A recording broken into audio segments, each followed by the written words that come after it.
मिलती नहीं ताकत के करे शुक्रिया इंसान बंदों पे खुदा रहता है हर दम ही मेहरबान मिलती नहीं ताकत के करे शुक्रिया इंसान. Bismillahirrahmanirrahim. Assalamualaikum warahmatullahi wabarakatuh. Pemirsa MTA yang dirahmati Allah Ta'ala, berjumpa kembali dalam program Kajian Ramadan. Pada episode kali ini kita akan membahas surat Al-Kafirun yang akan disampaikan oleh Bapak Maulana Mahmud Ahmad Wardi Syahid. Selamat menyaksikan.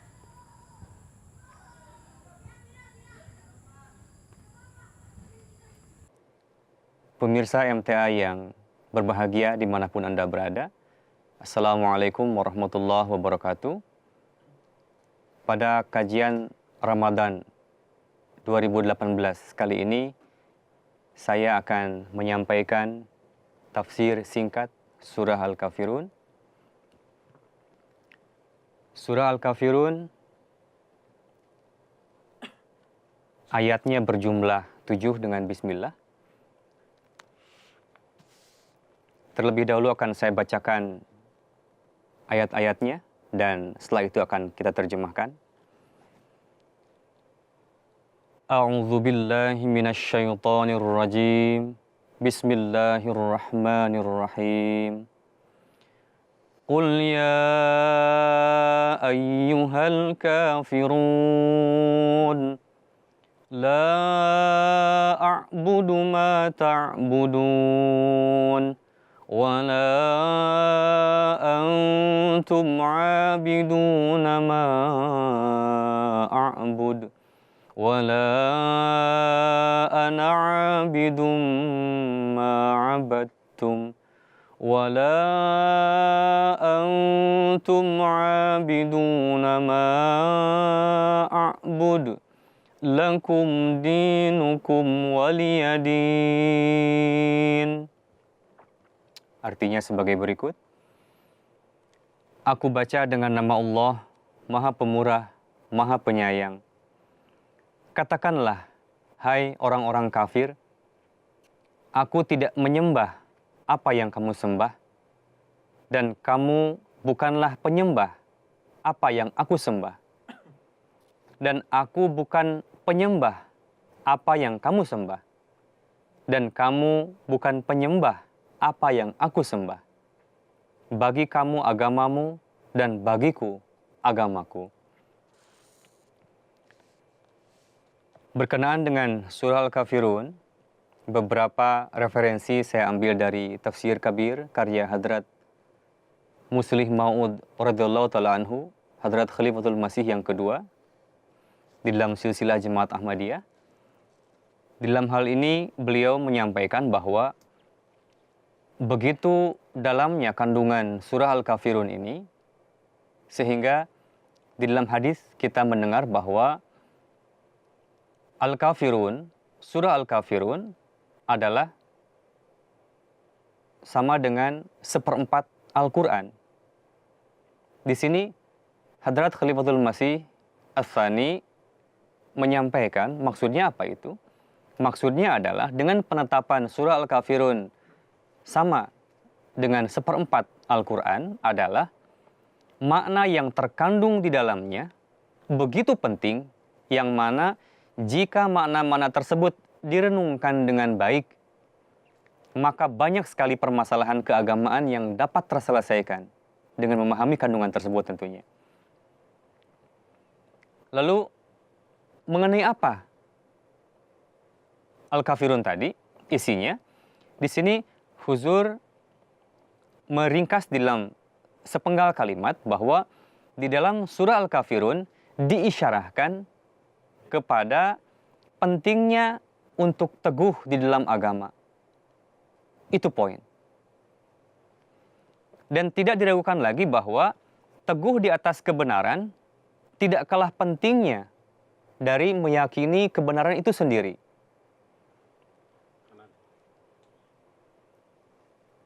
Seberapa banyak kerusakan yang timbul karena tidak meyakini kebenaran di dunia ini, sebanyak itu pula lah atau bahkan lebih banyak dari itu disebabkan oleh tidak teguh di atas kebenaran.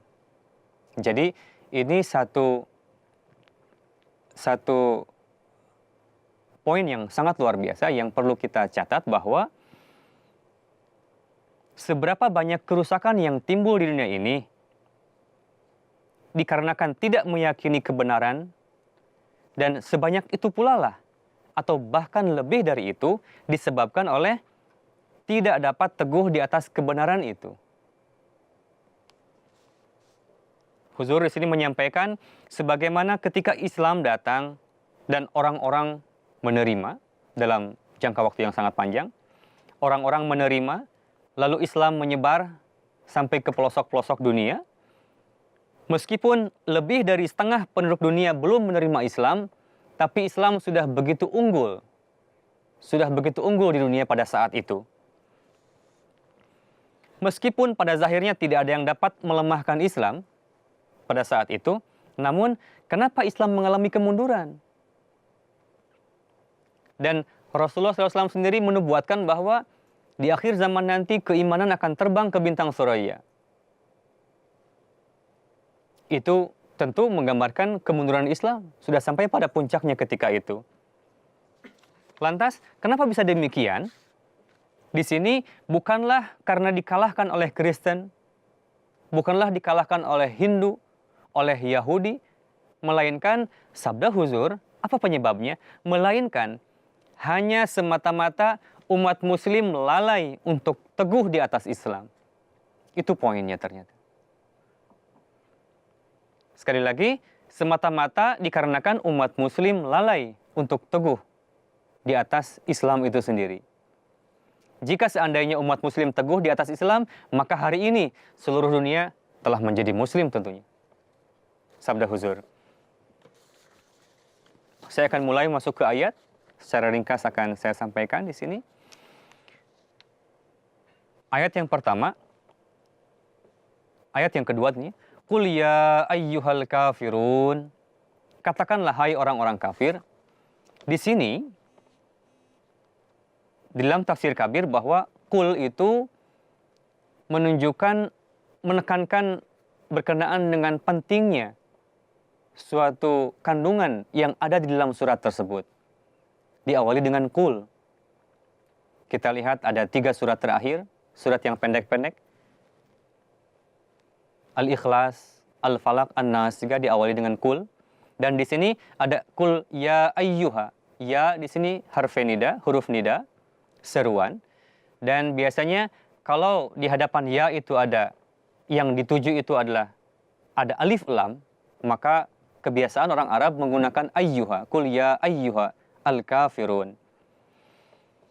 Allah Ta'ala berfirman kepada Rasulullah Sallallahu Alaihi Wasallam, katakanlah.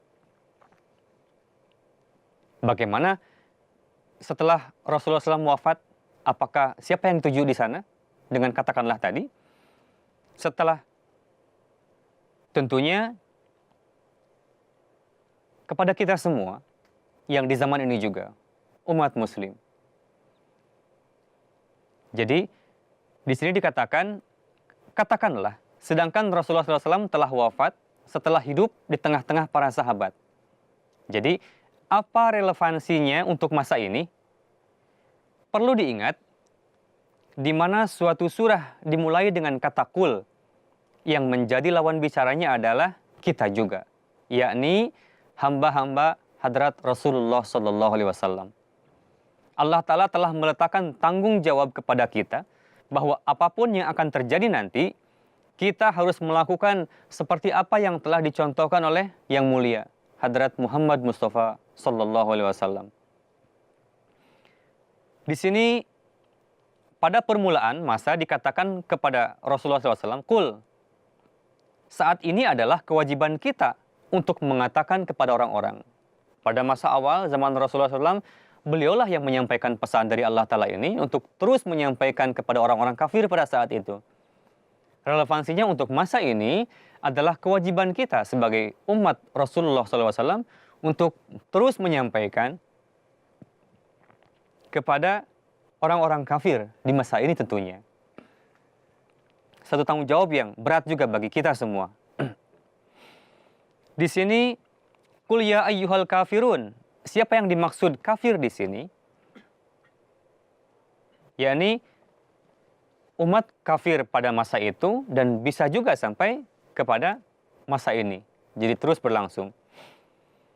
Di sini sebagian mufassirin menafsirkan bahwa ayat-ayat ini merupakan jawaban dari beberapa kaum kafir yang datang kepada Rasulullah SAW. Mereka datang dengan membawa, apa istilahnya, dengan membawa bujukan, ya, barang-barang, dan menyampaikan bahwa, wahai Muhammad, jika engkau mau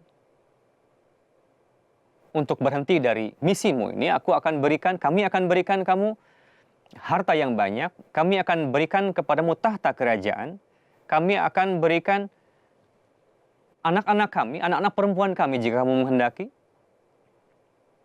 Tapi dalam hal ini, Hadrat Muslih Maud radhiyallahu anhu menyangkal bahwa itu bukanlah, ayat ini bukanlah jawaban dari riwayat tersebut. Sebagian mufassirin lagi mengatakan ini merupakan jawaban dari, di dalam kisah dikatakan beberapa orang kafir datang dan menanyakan bahwa bagaimana kalau kita bergiliran, 1 tahun kami menyembah Tuhan kamu dan 1 tahun kalian menyembah Tuhan kami. Dan ini pun disangkal juga oleh Hadrat Khalifatul Masih Ats-Tsani bahwa tidak seperti itu. Surat ini bukanlah jawaban atas kisah-kisah tersebut. Karena tidak relevan. Bagaimana mungkin Hadrat Rasulullah SAW yang begitu dengan wahdaniyat, dengan tauhid sejak masa kecil, sejak beliau lahir, beliau suci dari syirik. Kita tidak akan, secara logis saja tidak mungkin menisbahkan Rasulullah SAW untuk menerima tawaran yang seperti itu. Lalu di sini pada ayat yang kedua, la a'budu ma ta'budun. Aku tidak bisa menyembah apa yang kamu sembah. Di sini di dalamnya dijelaskan topik bahwa tugas kita lah untuk menyampaikan kepada orang-orang pada zaman ini bahwa sebagaimana orang-orang kafir selalu gagal. Jadi kita tahu di dalam, dan ini pada juz terakhir surat ini, 29 juz sebelumnya kita bisa mengkaji Al-Quran. Di dalamnya kegagalan demi kegagalanlah yang didapatkan oleh orang-orang kafir. Sebaliknya, keunggulan dan kemenangan, pertolongan ilahi senantiasa didapatkan oleh kaum muslimin. Dan sunnatullah senantiasa seperti itu. Lantas, pada zaman ini, bahwa sebagaimana orang-orang kafir selalu gagal, pada saat ini pun akan gagal juga. Itu pesan kepada kita dan itu yang harus kita sampaikan. Dan orang yang beribadah kepada Allah Ta'ala lah yang akan menang. Karena sejarah dari sejak awal terus membuktikan kebenaran itu. Untuk itu dikatakan la a'budu ma ta'budun.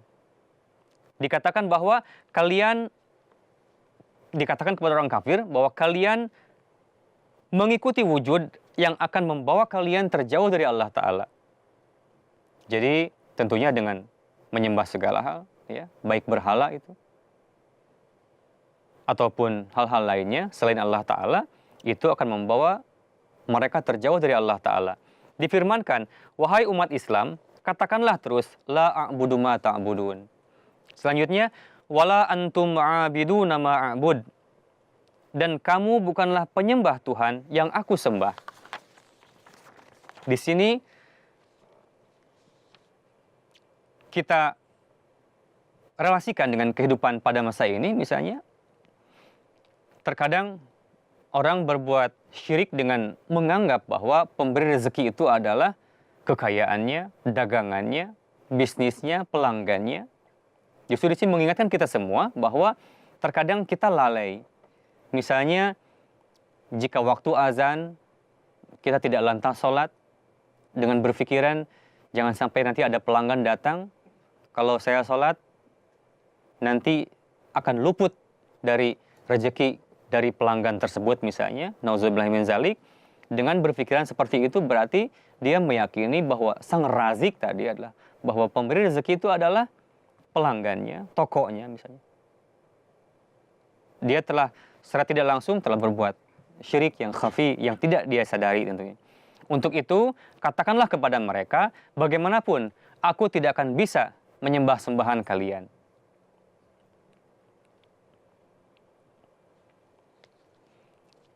Ayat yang selanjutnya, wala ana abidum ma abadtum, dan aku tidak pernah menjadi penyembah apa yang kamu sembah.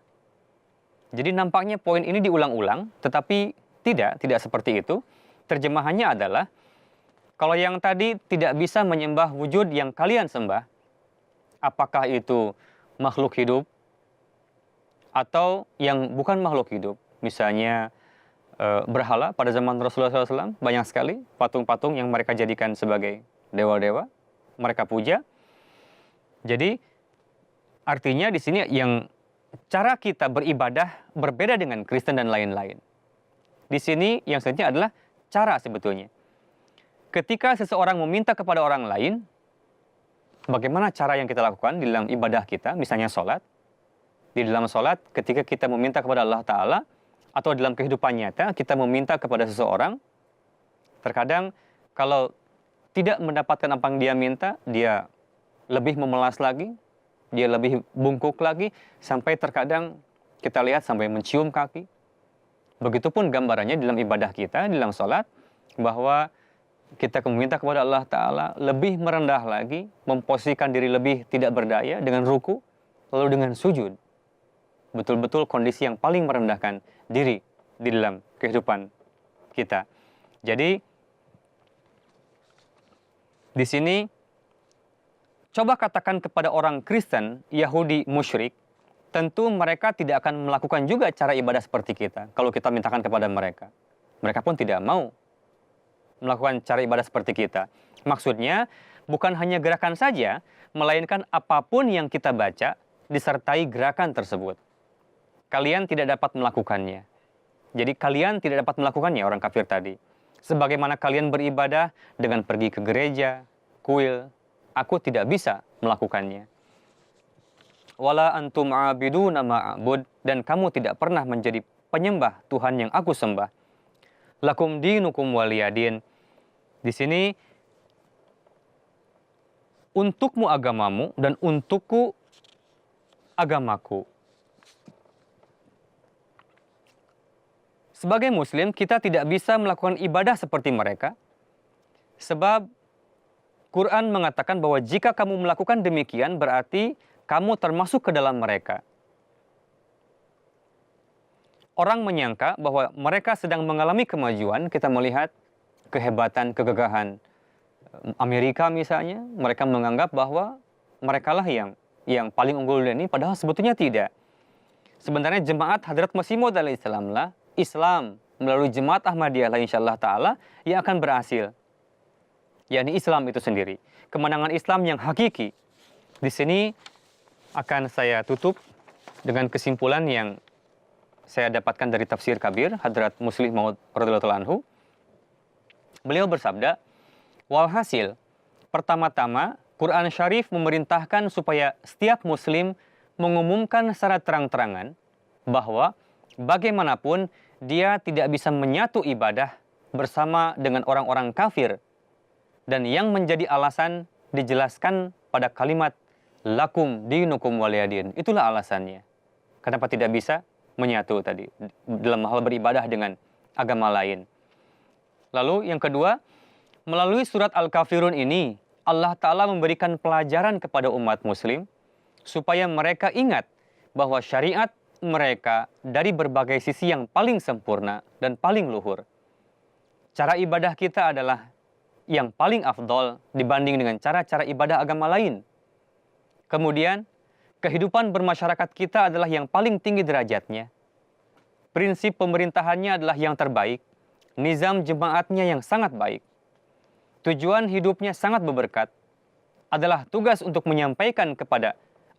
kita untuk menyampaikan kepada orang-orang kafir dalam setiap kesempatan. Dan buktikanlah keunggulan Islam. Dan dalam corak apapun, jangan pernah dikuasai dan terpengaruh oleh orang-orang kafir. Karena jika dia berbuat demikian, maka dunia akan binasa dan tidak akan pernah meraih nizam yang sempurna. Walhasil, dalam hal ini memisahkan diri yang dilakukan oleh umat muslim ini bukanlah disebabkan oleh penentangan, melainkan demi kebaikan umat manusia dan untuk kemajuan. Sebaliknya dari itu, sikap memisahkan diri yang dilakukan oleh pihak musuh dari nizam yang suci tersebut, kalaupun bukan disebabkan oleh penentangan atau disebabkan oleh menutup mata dari kemajuan umat manusia. Demikianlah tafsir singkat surah Al-Kafirun yang dapat saya sampaikan pada kesempatan kali ini. Mudah-mudahan kita dapat meraih manfaat sebanyak-banyaknya dari kandungan tersebut dan kita dapat berjumpa lagi pada episode selanjutnya. Sekian, Assalamualaikum warahmatullahi wabarakatuh.